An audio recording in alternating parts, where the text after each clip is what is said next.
ছোট্ট একটা গ্রাম, নাম মধুপল্লী। সেখানে থাকত এক ছেলে, অয়ন। বয়স তার মাত্র 15, কিন্তু মন ছিল আকাশের মতো বিশাল। প্রতিদিন সকালে সূর্য ওঠার আগেই সে মাঠে চলে যেত, বাবার সঙ্গে কাজ করত, তারপর স্কুলে যেত। অয়নের স্বপ্ন ছিল একদিন শিক্ষক হবে।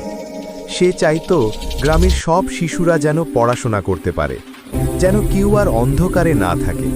কিন্তু দারিদ্র্য তার পথে বাধা হয়ে দাঁড়াতো। বই কেনার টাকা থাকতো না, অনেক সময় খালি পেটে স্কুলে যেত সে। একদিন স্কুলে একটি বড় প্রতিযোগিতা হলো, স্বপ্ন নিয়ে রচনা প্রতিযোগিতা। বিজয়ীকে পুরস্কার হিসাবে একটি নতুন সাইকেল দেওয়া হবে।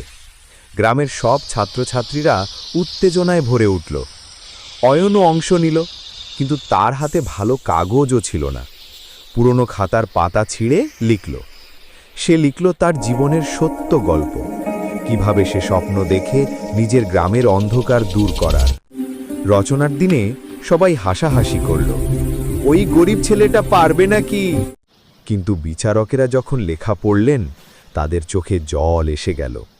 সত্য, সরলতার, ভালোবাসায় ভরা সেই লেখাটা সবাইকে ছুঁয়ে গেল।